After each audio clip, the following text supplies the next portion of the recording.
지난 7일 포고령에 그 처단 대상자라고 표현됐던 분들 한 20여 분이 비상계엄의 위헌성 확인 헌법소원을 청구했는데 혹시 보셨어요? 거기에 이제 주로 내용이 집회 및 결사의 자유, 언론의 자유, 표현의 자유, 일반적 행동의 자유권, 인간의 존엄과 가치 등 우리 헌법이 보장하는 기본권을 침해한 행위다 이렇게 해서 헌법소원 청구했는데 들으셨죠? 네네. 예. 이게 이제 포고령 때문에 그런 건데 이거 위헌 맞죠?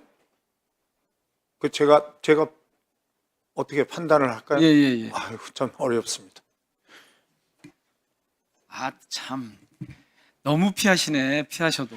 아니, 피하는 것은 아니고요. 이게 아니, 제 역할도 그 아니고요. 포고령이 네. 위헌입니까? 아닙니까? 거기 계엄 통제에 둔다. 이 더군다나 그러니까 그렇게 언론의 자유, 표현의 자유를 제한하는 안에서 것이 나온 위헌입니까? 거잖아요. 아닙니까? 라고 제가 여쭙는데 아마 그것도 못 하신다는 겁니다. 비상계엄법엔 다 나와 있는 내용일 겁니다. 그러니까 모든 언론과 출판은 계엄사의 통제를 받는다. 이런 포고령이 위헌입니까? 아닙니까? 묻는데 그걸 못 하시겠다. 그게 법에는 있는 거죠. 아이고 무슨 아니, 말씀하세요? 비상계엄법에 그렇게 비상계엄법이 돼 있더라고요, 헌법보다 위입니까? 네. 예? 예. 아, 참. 그래서 제가 그걸 그러니까. 예. 네. 따져보려다가 지금 앉는 거예요. 그냥 말씀 안 하실 것 같아요. 자, 그러면요. 문체부는 해외 뉴스 분석팀이 있는 정부 부처죠? 네, 그렇습니다. 예. 네. 해외 뉴스 팀이 이제 모니터링을 하면 사후 처리를 보통 하고 거기에 대해서 대응도 하고 그러시죠? 네. 예. 한번 PPT 한번 보실까요? 그 해외 기사에 보면 탄핵당한 대통령의 체포가 왜 이렇게 어렵냐? 한국 정부와 대통령 경호처 법치주의 집밥다. 체포에 저항하면서 민주주의에 도전한 한국 대통령 이런 것들이 계속 보도가 돼요. 이런 보도를 보시면서 제가 앞서 그런 질문을 드렸는데 지금 이 상황이 여전히 내란 상황이라는 걸 아실 수 있지요? 이거 정부에 전달하고 계십니까? 네, 다 보냅니다. 보고 다 하고 계시는 거예요? 최상목 대행의 반응은 뭡니까? 이런 외신 보도에 대한. 글쎄요, 뭐 제가 직접 그 반응을 뭐 듣진 못했어요. 아이, 그래도 어디 보고를 하거나 그러면 혹시 아니, 그러면 차관보님 제가 보고는 이진석 안 차관보님, 하고요. 우리 실무자들이 혹시 계속 정부 전달하죠. 다른 부처의 반응이나 이런 거 혹시 들으신 거 있으세요? 이쪽 언론 쪽 일을 하시니까. 예. 특별히 들은 내용이 없습니다. 없어요? 네. 그 이 업무를 하나만 하네요? 하나만 하? 예, 이런 관련해 가지고 특별히 그 내용이 취합되거나 알고 있는 내용이 없습니다. 대개는 실무선에서 전달을 하기 때문에요. 아하, 그래요?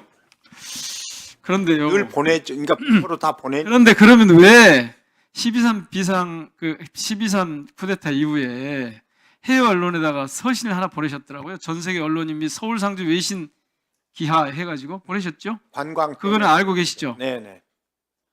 관광 때문에 보내셨다고? 네네. 아니 무슨 말씀이세요? PPT 봐보세요. 이게 원래 관광. 국정에 있어서 한치의 보냈어요. 공백도 없도록 헌법과 법률에 따라 철저히 관리하겠다. 네, 그러니까 안전하다. 예, 한국이. 아니. 예. 제가 그 말씀 드리는 게 아니에요. 2016년에 제가 보시는 건 2016년에 네네. 문화부가 보냈던 거예요. 네. 지난 촛불에서 보여주었던 성숙한 시민의식과 평화적 모습의 외신들도 찬사 여러분도 대한민국 민주주의 미래를 가늠할 수 있는 큰 에너지를 보셨을 거 이런 내용을 보냈어요. 그 당시에 조윤선 장관 아시죠? 네네. 그때는 저런 걸 보냈거든요. 그런데 그 당시에는 광장의 촛불을 이렇게 긍정적으로 높이 평가를 했어요. 이번에는 왜 안 하시죠? 이런 그 활동을 해외 언론에 대한 활동을 어떤. 문화부가 왜 이런 걸 안 하시냐고요. 이번에는 그러니까 이제 저희들 입장에서는 예. 예, 가능하면 외국에는 그래도 한국이 안전하다, 괜찮다, 좀 혼란스럽긴 하지만 뭐 이렇게 그러니까 그런 거를 예. 저기서는 촛불을 언급하잖아요. 그럼 이번에는 촛불 대신 응원봉이었잖아요. 이 응원봉의 이 문화 이게 정치를 지금 이끌고 있잖아요. 쿠데타를 막고 있잖아요. 내란을 빨리 끝내라고 촉구하고 있잖아요. 그래서 이게 세계적으로 보면 이게 되게 관심거리고 주목을 받고 있잖아요. 근데 문화부가 이런 행위들에 대해서 아무 말을 안 해요. 정부 대변인이 글쎄요, 뭐 해외 전에는 했는데 사실은 저게 무슨 언론사나 이런 데도 아니고 저희하고 관계를 맺는 그런 이해기관에 보내는 건데 뭐 거기에다 그런 글쎄요, 뭐 제 생각에는 가능하면 그냥 안전한 편한 해외 언론의 얘기- 반응도 보고를 안 하고 그냥 실무자가 보고 말고 그다음에 국내에서 해외로 발신하고 싶은 문화적 혹은 이 부처 소관 업무에 관한 메시지도 안 내보내고 그게 그렇게 해도 됩니까? 아니요, 그러니까 참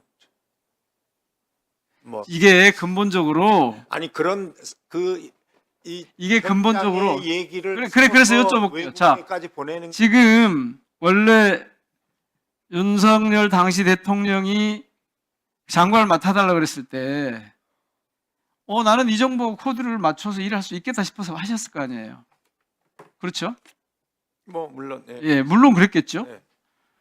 그런데 지금 희대의 사기꾼 내지는 폭군으로 드러난 거예요. 그러니까 당시 대통령이 될 때만 해도 공정과 정의를 앞세우고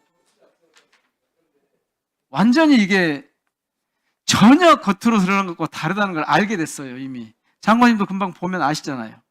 상황이 그때 원래 장관직을 수락했을 때 이걸 맡아서 일해야 되겠다고 생각했을 때하고 지금하고 너무 상황이 다르죠. 이제 상황이 많이 바뀌었죠. 네. 바뀐 게 아니라 전혀 다르잖아요. 당시에 글쎄, 대통령이 되고 뭐라 그거로 다르거나 국정할 뭐, 예. 완전히 달라졌죠. 그런데 그럼 지금 후회 안 하세요? 내가 왜 이 자리에 있나 이렇게? 괜찮으세요? 아니 그냥 편치가 않죠 지금. 아주 네. 편치 않으시죠? 네, 아주 편치가 않으시죠? 그렇습니다. 네. 그리고 이 상황에 대해서 지금 긍정적으로 어디 가서 홍보를 하거나 해외에 알리거나 이렇게 되지가 않죠. 그렇게 하기가 힘들지요. 그렇게 하기 힘들죠. 네. 그러니까 지금 역할을 제대로 하기 힘든 상황이 돼버렸잖아요. 후회가 되고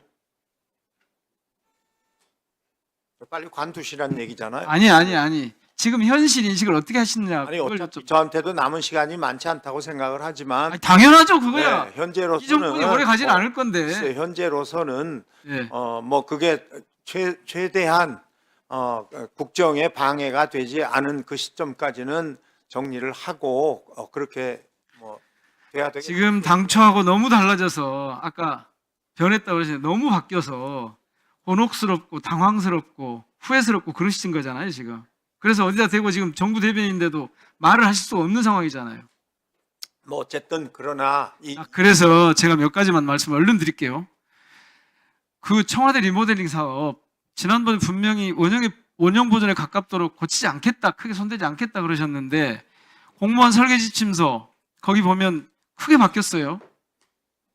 혹시 정신이 없어 이것도 챙기지 못하셨을 수도 있는데 크게 바뀐 거보다는요. 어차피 저 여민관이나 비서동들이 다 오래됐고 그래서 기본적으로 원형을 제가 말씀드렸잖아요. 하면서 그래서 거예요. 그 청와대에 생각해 보세요. 지금 다음번 정권이 만약에 정부가 바뀐다면 그 대통령이 저 청와대 아니 저 관저로 갈 수 있겠어요? 그리고 저 집무실로 갈 수 있겠습니까? 어떻게 보세요? 갈 수 있겠습니까? 저 상태- 저는 다음번에는 세종시로 가야죠. 그러니까 세종시로 가든 어쩌든 저리 못 갈 거 아니에요. 그건 이제 뭐 저는 세종시로 세종시로 가야 가는 게 된다고 좋겠다고 생각하시고 네. 그래서 그런데 또 몰라요. 어떤 분은 다시 청와대 가야 될지도 모르겠다 이렇게 생각할 수도 있잖아요. 그 다음에 당장 세종시로 어떻게 가요? 아무 준비가 안 돼 있는데. 그래서 이거 손대지 말라. 그래서 손대지 말라 그런 거예요. 근데 자꾸 이걸 크게 손대 놓고 보니까 설계 업체하고 원형 보존을 목적으로 해서 설계 지침서에 좀 상의도 하고 아니 지금 뭐 계속 그 의논하고 있는 걸로 알고 있습니다. 네. 아니 그럼 아니, 지금 근데 실제로 많이 리모델링 바뀌는 사업을 게 계속 없어요. 하시겠다는 거예요? 내부에만 지금 오래된 그런 그 인테리어 부분이 바뀌는 거죠. 아니 여민관하고 춘추관에 네. 카페형 라운지나 도서관 복합 문화예술 공간으로 변경하겠다고 한 거잖아요. 네, 네. 근데 그거를 지금 지난번에 가능하면 원형 보존에 가깝도록 하겠다고 하셨어요. 그러니까 크게 바꾸지 맙시다. 저게 어떻게 활용될지 모르니까 라고 해서 그렇게 하고 계신지를 제가 지금 여쭙는 거예요. 아마 계속 협의는 하고 있는 걸로 제가 알고 있습니다. 그러니까 어떻게 이 안에 내부 공사를 할 근데 저한테 보낸 답변서를 보니까 네. 설계 방향을 조속히 변경하겠다라고는 돼 있는데 후속 조치는 아무것도 안 돼 있는 걸로 나와요. 그러니까 지금 협의하고 있는 걸로 알고 있습니다. 바꾸지 마세요. 크게. 인테리어 공사하는 거라니까요. 인테리어. 나중에 보시면 아실 거예요. 네. 손대지 말라고 그래서 말씀드린 거예요.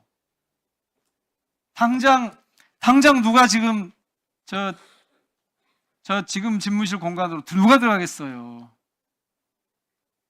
아니 친위 쿠데타를 해서 실패한 대통령이 쓰던 집무실에 누가 들어가겠냐고요.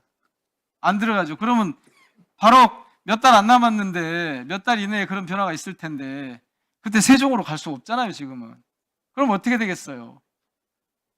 대략 예상할 수 있는 거죠. 어쨌든 그 공간을 지금이라도 멈추세요. 아니면 최소한의 그 기능 보강만 하고 멈추셔야 됩니다. 어차피 지금 장관님 생각대로 안 될 거잖아요. 청와대 재단이 생각했던 대로 안 될 거잖아요. 그럼 멈추셔야 돼요.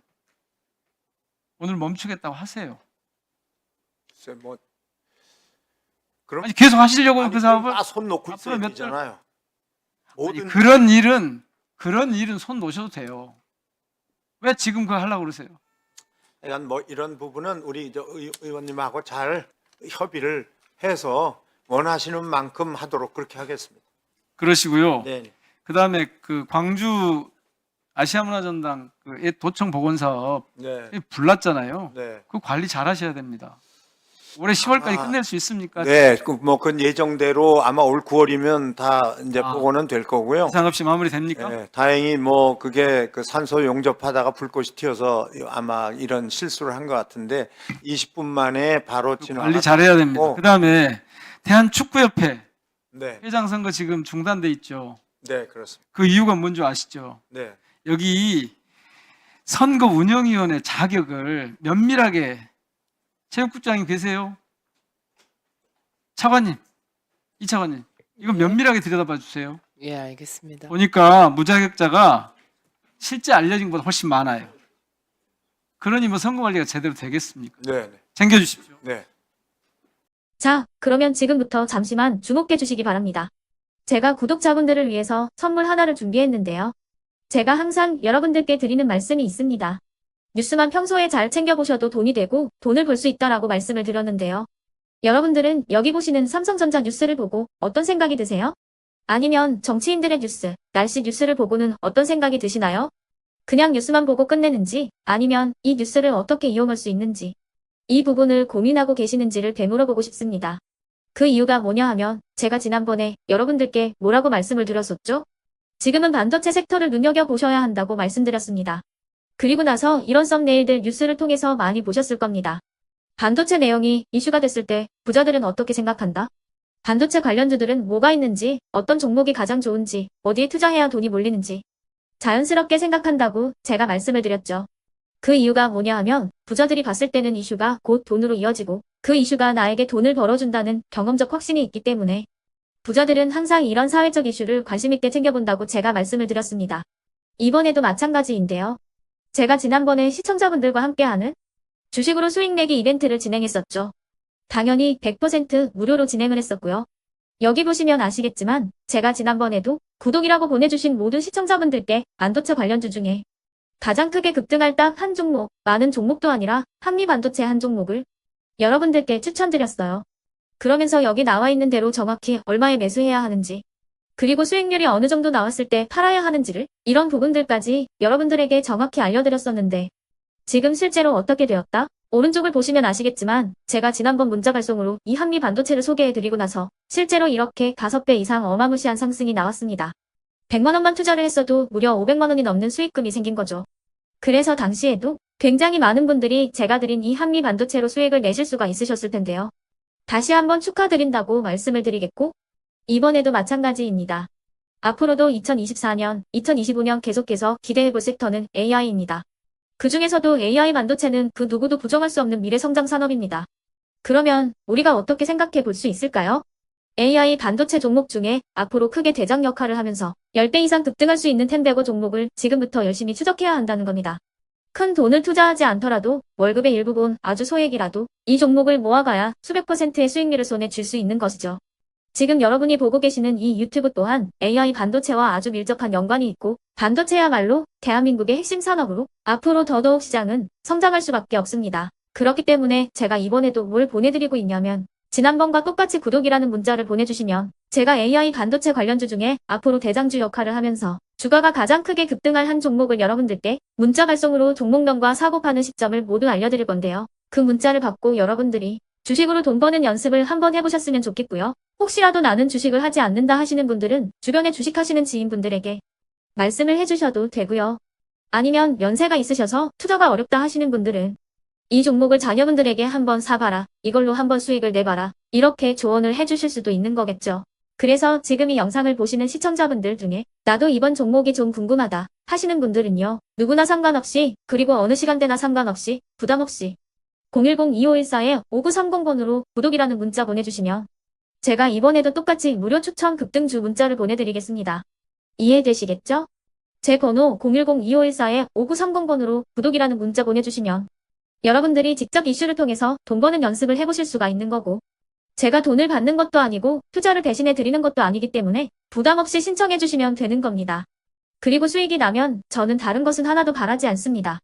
제 채널에 구독, 좋아요 한 번씩만 눌러주시라 이렇게 다시 한번 말씀을 드리겠습니다.